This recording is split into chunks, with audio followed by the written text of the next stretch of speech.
Ваша екселенција, ви благодариме што го прифативте интервјуто за Радио Марија Македонија и Католици.мк.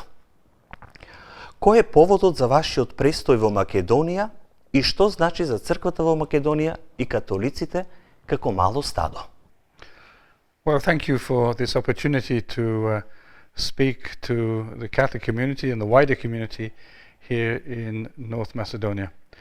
I've come here at the invitation of the Foreign Minister, Mr. Osmani, who has been to the Vatican various times, accompanying delegations, accompanying your president, etc. And he invited me particularly to participate in the second edition of the Presbyter Forum Dialogue, which, as you know, is a regional meeting to consider security issues, political issues throughout the region. And I accepted very willingly to come and to be able to participate in this excellent event, which was very well organized by the government and by the authorities, and participated with at a very high level with also very good contributions. It also gives me the opportunity to come here and to meet with the Catholic community in North Macedonia, which, as you say, is a small piccolo gregge, a small flock, as we say in English. But as you know, Pope Francis has a particular love for small flocks. In fact, some of the big flocks sometimes feel a bit jealous of the small flocks. But that's no bad thing, because it means that you feel encouraged, and the Pope is glad to offer that. So my coming, to some extent, in his name and with his will, is an opportunity to confirm faith, to encourage people, and also for me personally. I came with the Pope a few years ago, but I haven't been here on my own before. So it gives me opportunity to learn about North Macedonia, the life of the Catholic community here, and to be able to then understand better your problems and your challenges. Дипломатските односи помеѓу Светиот престол и Македонија се воспоставени на 21 декември 1994 година, односно оттогаш помина скоро 28 години. Како ги оценувате билатералните односи помеѓу Светиот престол и Македонија? Дали можете да ни откриете низ какви предизвици поминале овие односи во минатото и кои се актуелните предизвици и планови за Македонија? The diplomatic bilateral relations which exist between the Holy See and North Macedonia are very good indeed. We have regular exchanges, and we really value this relationship. It's a sign that Macedonia also attributes great importance to this, that we have for many years now a resident ambassador in Rome, and that's a great commitment by the government. And we really value this. We have, as I said a few moments ago, regular exchanges, and we have I've been received here very warmly and have had the opportunity to meet with the principal authorities of the church. It's true that the church has some pending questions, which we have also presented to the government again. And we will keep working on these things, and we hope that they will eventually be resolved, and that will be a source of encouragement to the Catholic community here in North Macedonia. Пред 3 години папата Фрањо ја посети Македонија. Несомнено, историски настан за земјата и за католичката црква во Македонија.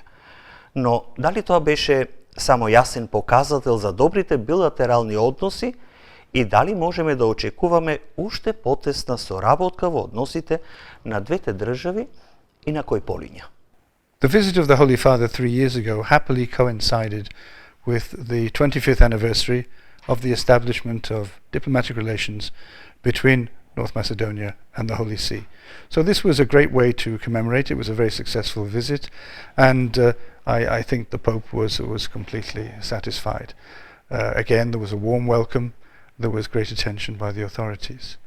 And possibly in the future we may be able to reach a general agreement with the government in Holy See to, shall we say, specify, clarify the mutual relationship and the commitments and the service that the Church of Macedonia would like to give to the Republic, and also the Republic recognizing the rights and duties of the Catholic community. But the relationships are really very, very good, and I think that my visit in these days has witnessed to that.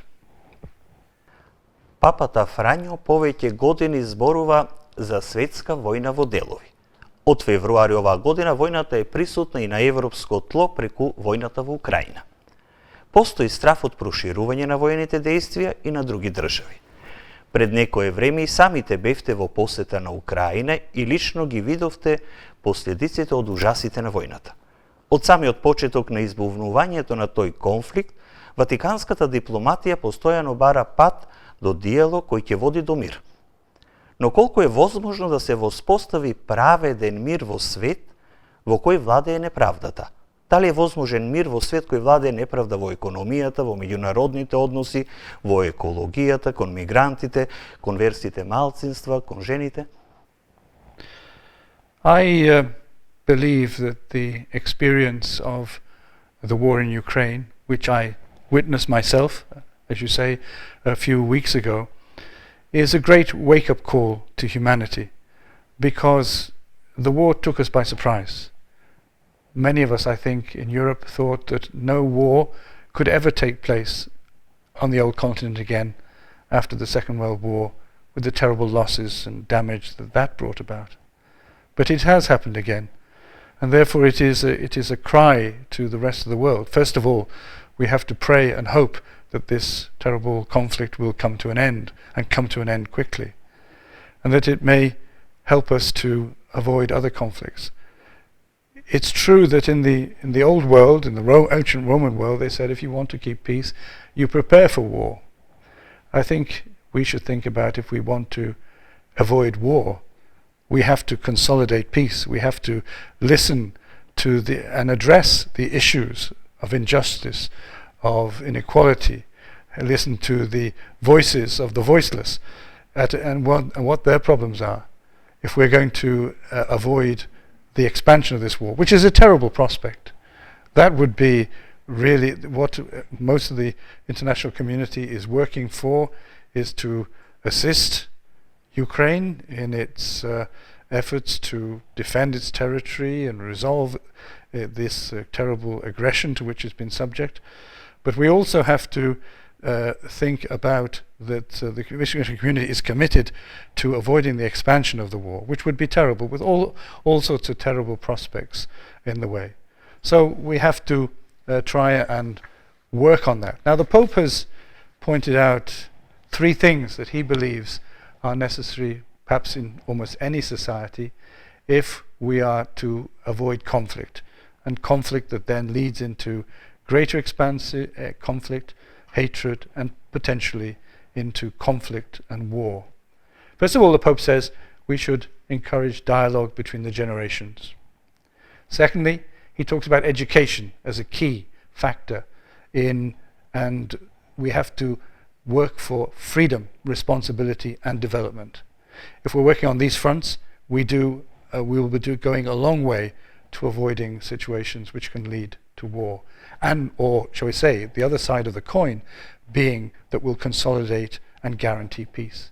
And the final thing the Pope suggests is the respect for human dignity. And this is really at the very basis of Catholic teaching about relations, about how countries relate to each other, how societies work together, and how we achieve justice among people.